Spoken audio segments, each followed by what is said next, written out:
Hello, my name is Reverend Dr. May Elise Cannon. Today is Friday, it's November 29th. Today is day 420 of the war between Israel and Hamas since October 7th of last year, 420 days. I hope that you and yours had a blessed Thanksgiving if you're here in the United States. The realities in Gaza continue to be horrific, and the updates I have of the last 24, 48 hours indicate as much.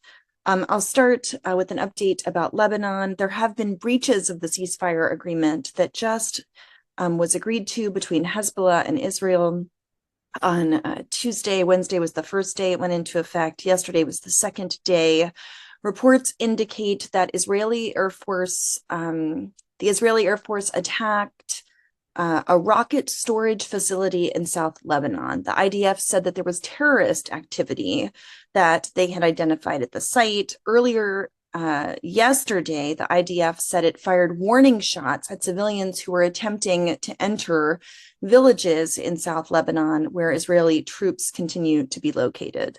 The Lebanese army has told Lebanese returning to their homes to avoid the towns and areas where the Israeli forces continue to be located. You'll recall the ceasefire agreement is 60 days. And so that is the period of time during which the Israeli army will remove itself from South Lebanon. A Lebanese security source reported that 2 people were wounded after an Israeli tank fired 2 rounds into a South Lebanese town. And reports in Lebanon also said Israel shelled 2 different villages in the south, Taiba and Hayam. Al Jazeera reported 3 people were wounded in an Israeli drone attack on a car, and the IDF said that it had targeted cars that were in zones that were restricted zones.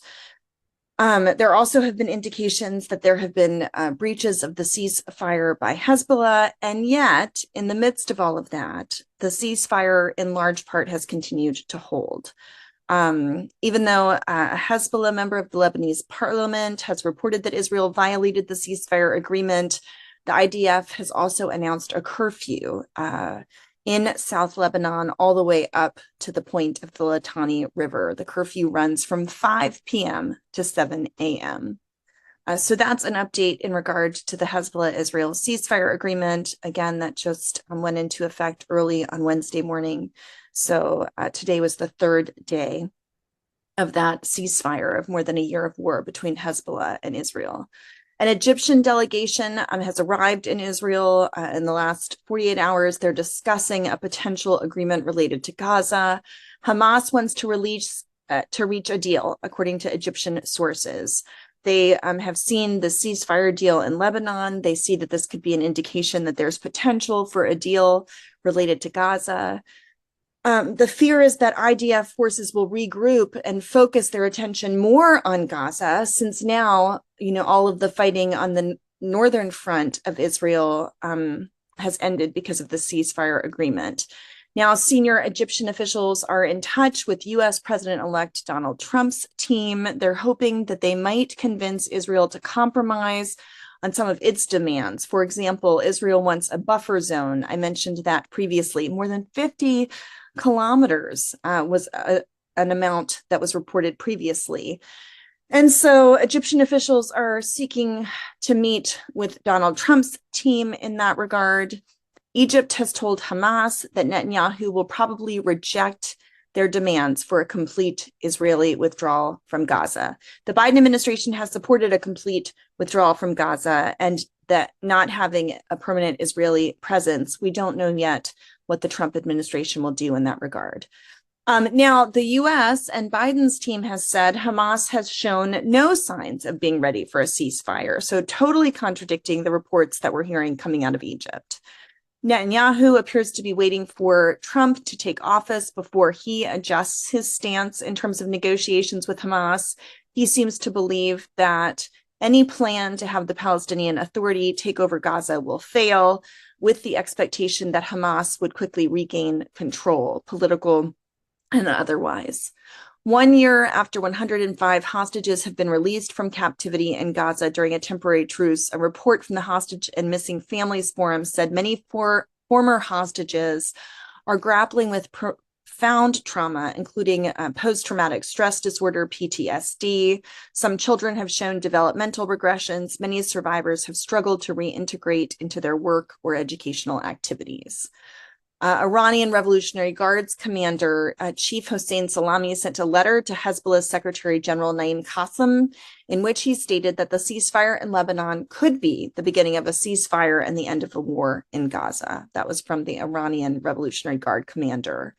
In the meantime, the situation in Gaza keeps getting worse and worse. There was just a major incident at a bakery that happened that was last night into today. There were airstrikes that killed at least 40 Palestinians in the Nuseirat refugee camp in central Gaza. 2 children and a 50-year-old woman were taken to the Al-Aqsa Martyrs Hospital in Deir al-Balah in central Gaza. And a doctor confirmed that they had died from suffocation because they were crushed when Palestinians crowded into a bakery to get bread. And so that's just one of the incidents about how desperate the situation is regarding food. The day before, on Thanksgiving, Israeli airstrikes killed at least 21 people. 6 people were killed in 2 separate airstrikes on a house in Beit Lahia. 4 others were killed in an Israeli strike that hit a motorcycle in Khan Yunis. And in Nuseirat, at least 11 people were killed. The death toll in Gaza is at least 44,363 Palestinians killed. And just a reminder, that does not include those under the rubble or those who die of secondary causes. In Israel, the Reoccupy Gaza movement has continued under Ben-Gvir. He's calling for such and encouraging voluntary emigration of the Palestinian population out of Gaza. Israeli Housing and Construction Minister Goldknopf said during a tour of Gaza along the border that Jewish settlement here is a response to October 7th and the massacre then, and also a response to the International Criminal Court at The Hague. Also in Israel, Israel may resume its war with Hezbollah in response to any breach of the ceasefire agreement, Netanyahu said on an interview during with an Israeli news station. He said that the deal currently does not mean an end to the war. In that same interview, he claimed President-elect Donald Trump told him, quote, as far as he's concerned, there will be no delay in any weapons, end quote, being shipped to Israel. When asked if the delays to shipments had ended, Netanyahu said there are components of weapons and equipments that haven't reached us, but I'm confident that they will. The state told the Supreme Court it refuses to transfer the recording of communications from the Nahal Oz military outpost during the Hamas attack on October 7th to the families of soldiers because they can't tell whose voices it is on the tape. That's happening in the Israeli court system. And the foreign ministers of Germany, France, and the UK released a joint statement saying that there's no justification for the International Criminal Court to take steps against Israeli leaders. They expressed concern that Israel has not provided assurances that it will extend the indemnifications for essential correspondent banking relationships between the Israeli and Palestinian banks. The foreign minister in Israel, Sa'ar, said he tends to believe that in Washington, legislation is going to take place very shortly against the International Criminal Court and whoever cooperates with it. And in a radio interview with Khan, International Criminal Court spokesperson said that they suspect that suspects have the right to appeal warrants. So that would be referring to Netanyahu and the former secretary, the war secretary in Israel, that they could appeal those warrants, and that the warrants for Gallant and Netanyahu can be rescinded if Israel convinces the court that it would be open to an investigation of the Gaza war. There's been a lot happening in the West Bank. I mentioned yesterday, Mahmoud Abbas declared Rafi Fatou, president of the Palestinian National Council, as his temporary successor if anything happens to Abu Mazen, to President Mahmoud Abbas in Palestine. There's a lot of pressure on Abbas to either announce his retirement or to designate a successor. IDF forces have clashed with militants near Jenin, which has been going on for a couple of days. 9 Israelis were wounded, one with life-threatening injuries after a 46-year-old opened fire on a bus near the West Bank settlement of Ariel. So he opened fire and 9 people were injured, one critically. Hundreds of women dressed in white. This is a new movement to call for the release of hostages, silently blocked traffic in Tel Aviv in front of Prime Minister Netanyahu's Likud party headquarters this morning, calling for a hostage deal. And the Egyptian president, El-Sisi, urged President-elect Donald Trump to pressure Netanyahu into accepting Cairo's latest proposal for a ceasefire and hostage deal with Hamas in Gaza. Israel's Ministerial Committee for Legislation will discuss this weekend a bill proposed that would prohibit countries defined as, quote, supporters of terrorism from serving as mediators. This is meant to keep Qatar from re-engaging in the negotiation talks between Israel and Hamas.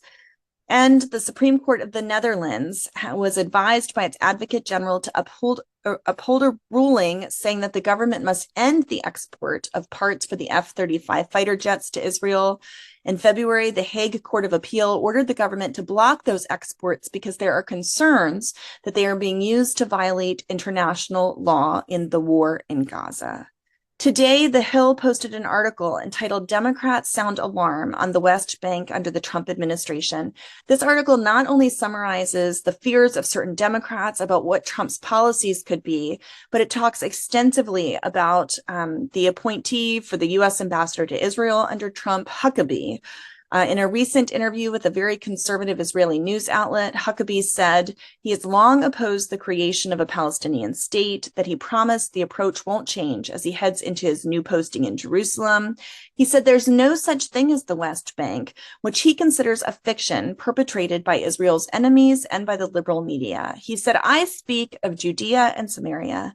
I tell people there is no occupation," he said. "It is a land that is occupied by the people who have a rightful deed to the place for 3,500 years since the time of Abraham."